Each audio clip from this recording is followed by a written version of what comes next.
রয়েছেন 2026 ইলেকশনের mega conclave জি24 ঘন্টার। এখন আমার সামনে রয়েছেন সিপিএম এর রাজ্য সম্পাদক মোহাম্মদ সেলিমদার, স্বাগত আপনাকে জি24 ঘন্টার কনক্লেভে। ভোটের প্রস্তুতি কেমন চলছে? বিরাট বড় একটা চাপ নিয়ে শুরু করছেন, শূন্য সরাতে হবে। সবসময় তাই হয়, নির্বাচন মানেই চাপ। আচ্ছা, যাদের অনেক আসন আছে তাদের কি চাপ কম আছে মনে হচ্ছে তোমার? যারা চপ ভাজতে বলেছিল তাদেরও চাপ আছে, যারা পকোড়া ভাজতে বলেছিল তাদেরও চাপ আছে। শূন্যের চাপটা কি বেশি? অবশ্যই তাদেরটা বেশি হবে এই জন্যেই যে 15 বছর ধরে 11 বছর ধরে প্রতিশ্রুতি দিয়েছিল 2 কোটি বেকারকে চাকরি দেবে, তারপরে বলেছিল 2 লক্ষকে চাকরি দিয়েই দিয়েছি, ডবল চাকরি হয়ে গিয়েছে। কিন্তু আদতে এখন তাদেরকেও মন্দির মসজিদ ছেড়ে বেকারদের কাজের প্রশ্নে বলতে হচ্ছে, মিথ্যা কথা দিতে হচ্ছে কিন্তু বলতে হচ্ছে, কাজের কথা বলতে হচ্ছে, শিক্ষার কথা বলতে হচ্ছে, কারখানার কথা বলতে হচ্ছে। এরাই কিন্তু 3 মাস আগে পর্যন্ত মনে করেছিল যে একাধিক মন্দির একাধিক মসজিদ করে পার পেয়ে যাবে। এই যে বামপন্থীরা লাগাতার আন্দোলন সংগ্রাম করে মজুরির কথা, শ্রমের কথা, জীবন জীবিকার কথা, জমির কথা, পরিবহনের কথা, স্বাস্থ্যের কথা এজেন্ডা নিয়ে আসলো, আমাদের দেশে দক্ষিণপন্থার উত্থানের পর থেকে এসবগুলো ব্যাক বার্নারে চলে গিয়েছিল। এই দিল্লির নির্বাচনের সময় বিজেপি বলেছিল যে 500 করে সিলিন্ডার করে দেবে, আর দিওয়ালিতে হোলিতে ফ্রি সিলিন্ডার দিয়ে দেবে। আর এখন যুদ্ধের পরে দেখা যাচ্ছে, হরমুজ প্রণালীর পরে ব্ল্যাক মার্কেট হচ্ছে। সুতরাং বাস্তবতা অনেক কঠিন, তার সামনে দাঁড়াতে হয়। সিপিআইএম বা বামপন্থীরা সেই বাস্তবতার সামনে দাঁড়িয়ে আছে। খুব রাইট ওয়ার্ড, বাস্তবতা। আজকের বাস্তবতা 2 ফুল, এ বলছে আমি 1.5 দেবো, ও বলছে আমি 3 দেবো। আজকের বাস্তবতা সিপিএম কে ভোটটা দিতে পারি, আমার ভিতরে আছে লাল, কিন্তু দিলে নষ্ট হবে, তাই সিপিএম নয়, 2 ফুলের মধ্যে যে কোনো একটা বাঁচবো। এটা আজকের বাস্তবতা। প্রাসঙ্গিক হবেন কি করে? কেউ রবীন্দ্রনাথের বাংলায় বলছো যে বাস্তবতা হচ্ছে 2 ফুল। রবীন্দ্রনাথ বলেছেন, তরঙ্গ ওঠে তরঙ্গ মিলাইয়া যায়, ফুল ফোটে ফুল শুকিয়ে যায়। বাস্তবতা কোনটা? সুতরাং তুমি একটা জায়গায় ধরে থাকতে পারো না। ইতিহাস বা রাজনীতি একটা জায়গায় দাঁড়িয়ে থাকে না। Politics is a dynamic subject, এবং সেটা মানুষের, সমাজের, অর্থনীতির বাস্তবতা কোথায় নিয়ে যায় তার উপর দাঁড়িয়ে রাজনীতিরা নির্ভর করে। শুধুমাত্র টাকা পয়সা দিয়ে বা ইলেকশনে মার্সিনারিজ ব্যবহার করে আইপ্যাকের মতো ভাড়াটে কোম্পানিকে দিয়ে খুব বেশি হলে মিডিয়া স্পেস কেনা যায়, কিন্তু রাজনীতিতে পার্মানেন্টলি কোনো একটা জায়গা তৈরি করা যায় না। কদিন আগে অপারেশন সিন্দুরের নামে বিশ্বগুরু লাফাচ্ছিলেন, আর এখন পাকিস্তানে বৈঠক হচ্ছে ইরান আর আমেরিকার। তাহলে বিশ্বগুরু কোথায় গেলেন? আমাদের একটা রিজিনাল পাওয়ারও না আমরা, যারা আমরা গোটা বিশ্বে একটা পাওয়ার ছিলাম। এই ইরানের আমরা বন্ধু ছিলাম, কিন্তু নেতানিয়াহুর সঙ্গে গিয়ে এপিস্টান ফাইলে স্থান করে নিয়ে মোদিজি কি করেছেন? বিশ্বগুরু জায়গা কোথায় গেল? এখন আমাদের দেশের সম্মান কোথায় গেল? আমরা যুদ্ধের বিরুদ্ধে ছিলাম বলে তখন তুমিও চিৎকার করছিলে যে এরা সব হচ্ছে দেশদ্রোহী, কিন্তু এখন দেখা গেল যুদ্ধে কিছু লোকের আঙুল ফুলে কলা গাছ হলেও বাকি লোকের সর্বনাশ হয়, মুনাফাখুরি হয়, মজুদদারি হয়, কালোবাজারি হয়। তাহলে এখানে দাঁড়িয়ে শান্তির প্রশ্ন এবং যুদ্ধের প্রশ্ন, এখানে বাস্তবতা কোনটাকে মেনে নেবে তুমি? তোমার কাছে 1 বছর আগে যুদ্ধটা বাস্তবতা ছিল, আর এখন এই মুহূর্তে হচ্ছে শান্তিটাই বাস্তবতা। কিন্তু আজকের বাস্তবতা নিশ্চয়ই আপনারাও বিচার করেন অনেক বেশি আলিমুদ্দিন ভাবে। ডেফিনেটলি এত চেষ্টা করার পরেও, আপনি দায়িত্বে আসার পরে আমরা দেখেছি তরুণরা ঝাঁপিয়েছে, অনেক বেশি ঝাঁঝ বেড়েছে। মাঝখানে যেমন একেবারেই নিস্তরঙ্গ হয়ে গিয়েছিল পুষ্করিণী, এখন সেখানে ঢেউ দেখা যায়। ভোটের বাক্সে কিচ্ছু কাজ করে না। করে, কিন্তু ভোটটা দেখছো না, একটা ভোটার লিস্ট করতে গিয়ে ইলেকশন কমিশনের কি নাকানিচে অনেক অবস্থা। ভোটের প্রক্রিয়া শুরু হতো ভোটার লিস্ট থেকে, তো আগে তো ভোটার লিস্ট তৈরি হতো। 52 সালে প্রথম সাধারণ নির্বাচন হয়েছে, সুকুমার সেন হচ্ছেন চিফ ইলেকশন কমিশনার ছিলেন, এবং সেখানে কিছুই ছিল না, এই কম্পিউটার কোনো ব্যাপার ছিল না, তাও তো ভোটার লিস্ট তৈরি হয়েছিল। আজকে দাঁড়িয়ে এমন ভোটার লিস্ট হচ্ছে, এই একটু আগে বিপ্লব দেব যদি পশ্চিমবঙ্গে জন্মাতেন তাহলে এসআইআরে কিন্তু বাংলাদেশি প্রমাণিত হতেন। তিনি যদি আসামে জন্ম থাকতেন তাহলে কিন্তু তিনি হেমন্ত বিশ্ব শর্মার কাছে বিদেশি ঘুষপেটিয়া হতেন। নেহাত ত্রিপুরায় ছিলেন বলে বেঁচে গেছেন। তো এখানে দাঁড়িয়ে একটা ভোটার লিস্ট শুদ্ধভাবে করতে পারে না, সে নিরপেক্ষভাবে ভোট করবে। মহারাষ্ট্রে, হরিয়ানায়, দিল্লিতে আমরা নির্বাচন দেখেছি, আমাদের রাজ্যে পঞ্চায়েত নির্বাচন দেখেছি, পুর নির্বাচন দেখেছি, কোঅপারেটিভ নির্বাচন দেখেছি, ছাত্র সংসদের নির্বাচন দেখেছি। ভোট কিভাবে লুট হয় লোকে জানে না। আর এইবারে যেহেতু আমরা বলেছি ভোট লুট করা যাবে না, এবং তার জন্য দেখবে কত ত্রাই রব হচ্ছে। মানুষের মতটা তো ভোটে ব্যক্ত করতে হবে। পঞ্চায়েত নির্বাচনে ব্যালট চিবিয়ে খেয়েছিল গণনা কেন্দ্রে। শুধুমাত্র রিগিং হয় আর ছাপ্পা মারে, তাই 3টে টার্ম তৃণমূল থেকে গেল, আর কমতে কমতে একেবারে প্রায় শূন্যে বিলীন হয়ে যাওয়ার দশা লেফটের। এটা হয়? মানুষ চাইলে আপনারা থাকবেন না? এই গত 1 বছর দেখেছো যতগুলো মাদ্রাসায় স্কুলের নির্বাচন হয়েছে কমিটির, যতগুলো কোঅপারেটিভ নির্বাচন হয়েছে, এমনকি এমপ্লয়িজ কোঅপারেটিভ নির্বাচন হয়েছে, তৃণমূল তো ডাহা ফেল, বিজেপি তো ক্যান্ডিডেট হতে পারেনি। কিন্তু মিডিয়া দেখবে এখন তোমরা বলবে মহারণ হচ্ছে। আসলে কাদের মধ্যে মহারণ হচ্ছে? আমরা এই মহারণের মাঝখানে একটা ক লাগাতে চাইছি। কটা উদয় হয়ে গেছে, করণের ক। পশ্চিমবঙ্গ বিধানসভা নির্বাচন মানে ছিল মহাকরণের যুদ্ধ, সেখানে কাজ এবং কটা উঠে গেছে, এখন মহারণ হচ্ছে। এটা নকল যুদ্ধ, WWF এর যুদ্ধ হচ্ছে।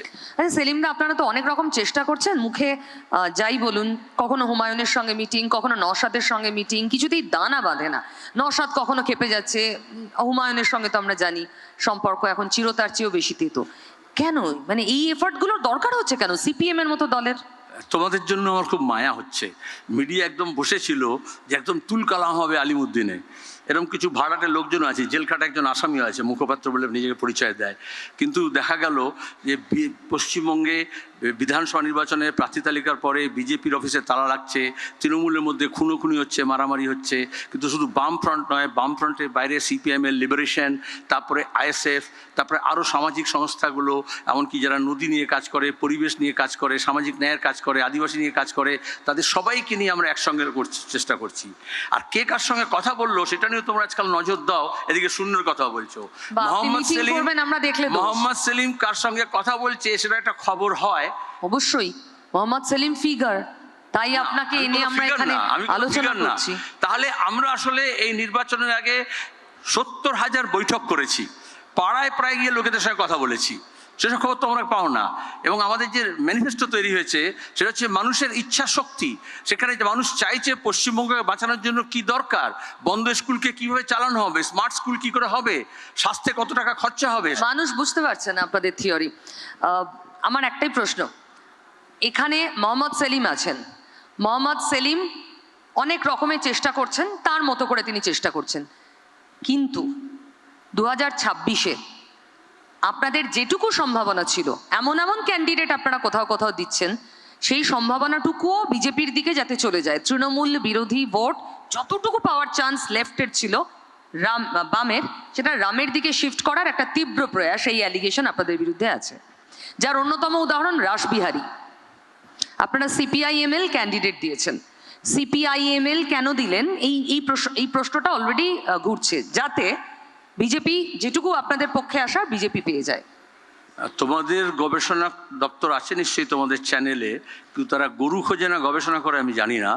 কারণ আমরা CPIML এর সঙ্গে লিবারেশনের সঙ্গে সমঝোতা করেছি এবং আসন দেওয়া হয়েছে। আর এখানে দাঁড়িয়ে রাসবিহারীতে তো একতরফাভাবে তৃণমূল সমস্ত কি বলে পুরসভা দখল করেছে, সবকটা প্রতিষ্ঠান দখল করেছে। দক্ষিণ কলকাতা খাস গোটা রাজ্য পরিচালনা করে দক্ষিণ কলকাতা। আমাদের যে গ্রাফটা দক্ষিণমুখী হয়েছে সেটা মমতা ব্যানার্জির দক্ষিণ কলকাতা থেকে লোকসভা জেতার পর থেকে সেটা শুরু হয়েছে। এবং তারপরে দেখবে বিধানসভাতে জেতা, অ্যাসেম্বলি থেকে জেতা, দক্ষিণ কলকাতার 7টা অ্যাসেম্বলির MLA-রাই হচ্ছে সবচেয়ে বেশি মন্ত্রিসভায় আছে, সবচেয়ে বেশি চেয়ারম্যানগুলো আছে। তারপর দাঁড়িয়ে এরকম অবস্থা হলো যে CPIM কাকে ক্যান্ডিডেট করছে, লিবারেশনকে, আর তাতে বিজেপি জিতে গেল। তাহলে তৃণমূলটা এত অপগণ্ড হয়েছে, এত অপদার্থ হয়েছে যে CPIM কে ক্যান্ডিডেট করবে, তারপর ভোটের ফলাফল ঠিক হবে। একদিকে বলছো CPIM কোনো ভোট ভাগাভাগির গল্পই রাখতে চান না আপনারা। দাঁড়াও, তর্ক করছো তখন তর্ক কথা বলো। একদিকে বলছো CPM শূন্য, মানুষ কথা বুঝছে না আপনাদের ভোট দিচ্ছে না, আর অন্যদিকে বলছে আপনি এমন একটা ক্যান্ডিডেট করে দিলেন যে কত % ভোট আছে আপনাদের সারা রাজ্যে? CPIM এর প্রভাবটা তুমি মানো, এক। আর দুই হচ্ছে কত % ভোট আছে এখন আপনাদের রাজ্যে? না, তোমার কথা বললে যে আমার ক্যান্ডিডেট লিস্ট দেখে সেই সম্ভাবনাটাও সমূলে কাটতে চাইছেন, এটাই অভিযোগ। 5% যাতে বিজেপির দিকে যায়, তাতে তৃণমূল ড্যামেজ হবে। আপনাদের পাখির চোখ তৃণমূলকে সরানো। আরে বিজেপি নিজেরা পারবেন না, আমি রামের সাহায্য। বিজেপির বিরুদ্ধে লড়তে গেলে পার্সেন্টেজ খেলে হয় না, তোলাবাজি টাকা দিয়ে লড়া যায় না, গুন্ডাবদমেশ দিয়ে লড়া যায় না, এটা ইডিওলজি লাগে, পলিটিক্স লাগে, সেটা তৃণমূলের নেই। RSS এর শেখানো পথ ধরে বিজেপিকে হারানো যায় না, মোহন ভাগবতের কাছ থেকে নির্দেশ নিয়ে কখনো বিজেপিকে আটকানো যায় না। আজকে কেরালায় কেন বিজেপি জায়গা করতে পারলো না, আর এখানে দাঁড়িয়ে যেদিন থেকে তৃণমূল এলো সেদিন থেকে বিজেপি কি করে পথ করে নিল? এবং কারা তারা? একটু আগে তুমি যাদের সঙ্গে কথা বলছিলে, এই যে অর্জুন সিংকে বাহুবলী বললে, সেই যে বাহুবলী হলো শুধু তৃণমূলের পথ ধরেই হলো। যে খুন হলো বিধায়ক, তার বউকে মমতা ব্যানার্জি বিধবা স্ত্রীকে তৃণমূল বানালেন, এমএলএ বানালেন, আর যার বিরুদ্ধে খুনের অভিযোগ তাকেও এমএলএ করলেন। তারপরে সেই মহিলাটা এখন কাঁদছে, কারণ মমতার কাছে সেটা আপংথেয়, আর সে এখন অন্যজন হচ্ছে বিজেপির বাহুবলী। সুতরাং এখানে পশ্চিমবঙ্গে বিজেপিটা কি? তৃণমূলের রিসাইকেল বিন থেকে বার করা, অরিজিনাল কোনো মাল নেই, সবই হচ্ছে একেবারে কাবাডি কাড়ার থেকে কেনা, একেবারে শুভেন্দু থেকে শুরু করে আর এই যা বিধানসভা তালিকা হয়েছে, একমাত্র সিপিআইএম এর ফ্রেশ ক্রপস আছে। সেলিম দা সুপার কনফিডেন্ট, কি হবে এবার লেফটের 26-এ কি হবে? 26-এ? আচ্ছা 77-এ তুমি ছিলে না? 77-এ যখন জরুরি অবস্থা ছিল আর ইন্দিরা গান্ধী যখন দাপট ছিল, তখন কেউ জানতো যে রায়বেরিলি থেকে ইন্দিরা গান্ধী হারবেন? তখন কেউ জানতো যে জনতা পার্টির সরকার হবে? তখন কেউ জানতো আধা ফ্যাসিবাদী সন্ত্রাসের পরে 70-এর দশকের পরে পশ্চিমবঙ্গে বামফ্রন্ট সরকার হবে? রাজনীতিতে নাথিং ইজ ইম্পসিবল, আর এটা হচ্ছে পসিবল, যেটা সেটাই করার চেষ্টা আমরা করছি। এবং সেখানে দাঁড়িয়ে মানুষ তিতি বিরক্ত। গত 15 বছর ধরে আমাদের রাজ্যে তৃণমূলের অপশাসন আর বিজেপির 11 বছর ধরে এই যে তৃণমূলকে পোষা, সমস্ত যত মামলা বিচারাধীন থাকার কথা ছিল সবাই মুক্ত, সুদীপ্ত সেন থেকে শুরু করে পার্থ চ্যাটার্জি, অনুব্রত, সবাই মুক্ত মোদির দয়ায়, বিজেপির দয়ায়। সেখানে দাঁড়িয়ে জেল খাটলো দয়ায়। মানুষ একটা ভোটে বিজেপি এবং তৃণমূল উভয়কেই শাস্তি দিতে পারে, সেটা হচ্ছে বামফ্রন্টকে ভোটটা দিয়ে। জানি না সত্যি অষ্টম বামফ্রন্ট সরকার পসিবল কিনা। সেলিমদার সঙ্গে কথা বলে ভালো লাগলো। থ্যাংক ইউ সেলিমদা এখানে আসার জন্য। Thank you so much.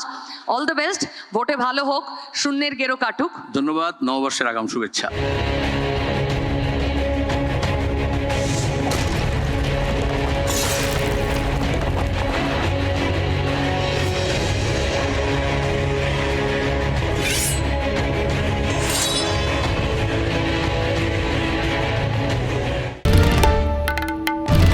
বাংলার আওয়াজ, বাঙালির আবেগ, জি 24 ঘন্টা।